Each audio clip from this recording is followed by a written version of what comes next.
Braden Hill. I'm 23. I play rhythm guitar, not lead, because Colin would slap me, and I sing lead vocals for the band. I'm George Kinnear. I'm 22, and I play keyboard for the band. I wanted to do a talent show in 7th grade. I wanted to play, I think, Johnny Be Good, which I did.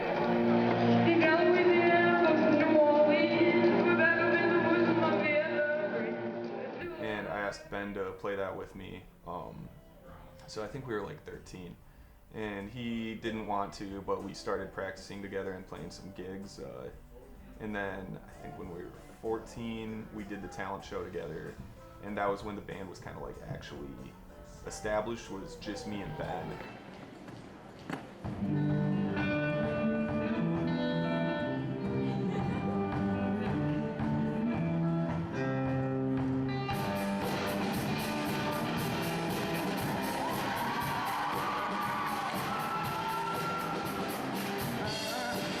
So George joined 8th grade. I don't really know how. I feel like I kind of just got phased You got in. on your knees and you begged. You said, "Please let me into your rock band." And we said no. And then eventually you begged enough that we were like, all right. I got kicked out multiple times. Yeah, we kept kicking him out. Yeah. Stopped showing up to rehearsals. It's a piece of shit. That was like 2013 the band actually started. And then 2014 George joined. Sophomore year of high school Rachel joined. Yeah. I think so. And then our senior year, we had senior or junior year? Or junior year. Yeah. Yep. Colin and Sarah joined on trombone and saxophone, and Colin on the lead guitar too.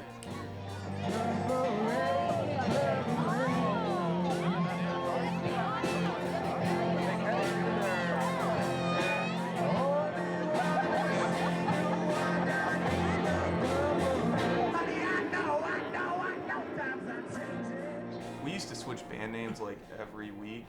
It was a lot. It was a lot. Yeah, we were Backwards Boat. The Black Hills. Black Hills, The Decent, Dry Run. Didn't like that one. Yeah, that one was bad. They were all bad. Ben asked our band director what we should name it, and he was like, I don't know. But his name was Mr. Scalise, so Ben decided we should name it Scalise. Yeah. So we've stuck with that since like 2016, 2015. Something like that. Yeah. Ben's here, our drummer. Ben. He's Hey, we were just shitting on you in an interview. Ruining this interview. All right, let's finish this up before he gets down here. I don't want to have Ben talk. Oh my god. I think we need him to now. No. Well, I mean, we generally have a pretty consistent rehearsal schedule. We don't change that up too much right before a gig because our goal is to be gigging consistently. So we're just kind of always rehearsing with the mindset of we have a gig coming up.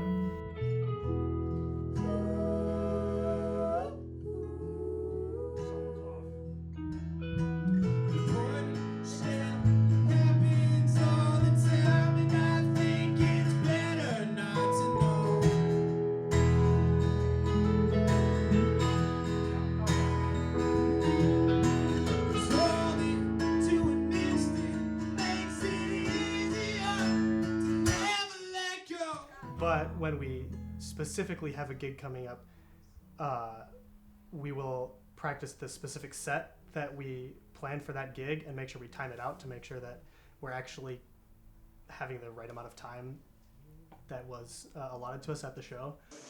Hey, come on, you got the Apple Watch. Can you do a little timer on there? Set a timer for me. Or stopwatch? That'd be crazy if you did that. Start a stopwatch. The day of the gig, we're generally getting there a few hours before to load all our stuff in. We've got, a lot of equipment to bring, amps, guitars, sometimes an entire drum set, depending on if another band we're playing is bringing theirs or not. So we got to bring that all, and then every band that is playing will set their stuff up, sound check, make sure the sound system is all working. I'd also like a little more of me and my monitor. Check, 1, 2. Oh, the cycle, the drum goes. Back to me. December 8, 1984. Listen to you and lost tickets. So coincidence now. Yeah, then we're all just kind of hang out with other bands, get excited to hear other people play music, and meet other people in the music scene. I like playing in front of big crowds. I feel less nerves when I'm playing in front of big crowds, I think.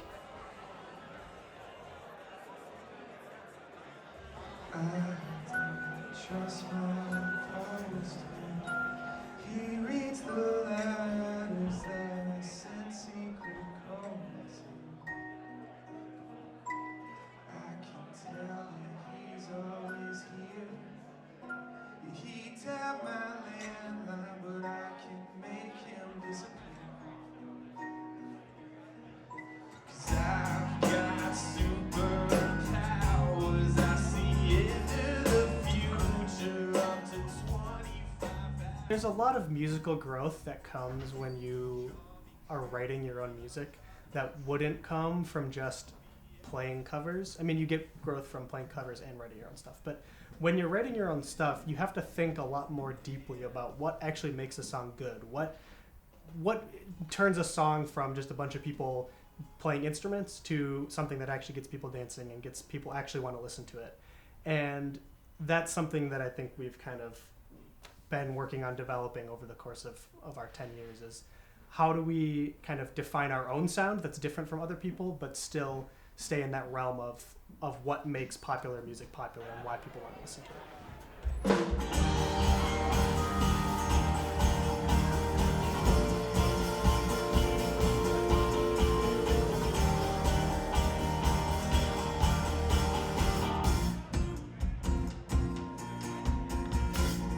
You left from your house at 2 a.m. all for some vitamins and fruit snacks. You left me with a group of your friends who wouldn't shut up about where you slept and who went.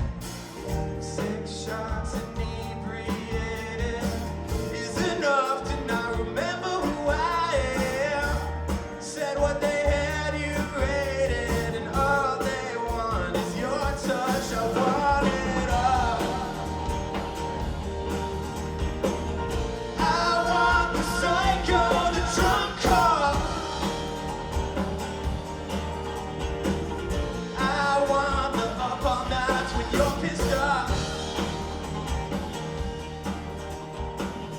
I wanna wait till you're 10 alone. The competition is definitely there because we're in Minneapolis, so I think we're on the come up, and that's why we're putting out this second album and trying to gain more fans. But it's definitely been a fun experience going from really, really small to not quite so small, and hopefully we keep shooting up.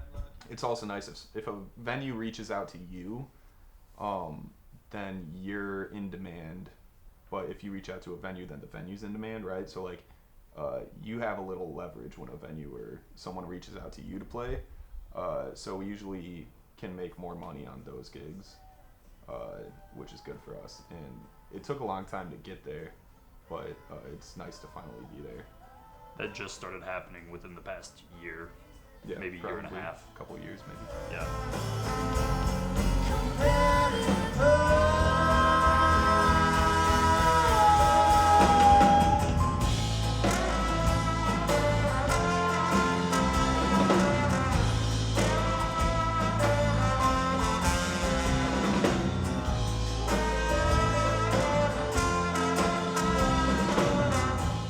We're all better at our instruments, I would hope. Yeah. Yeah. Yeah, we're better at our instruments, we're better at writing songs, we're better at playing together and not just separately.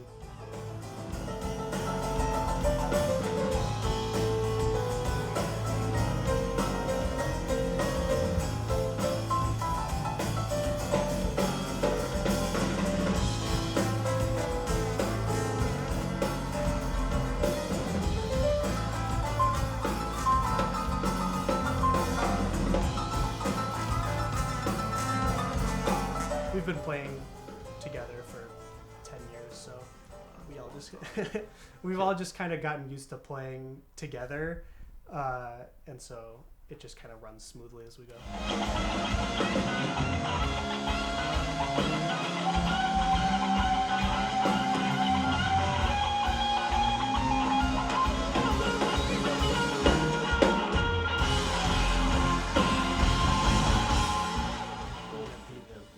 Biggest band world. No. Yeah. I mean, that'd be Yes. kind of sweet. Dethrone the Beatles. Yeah.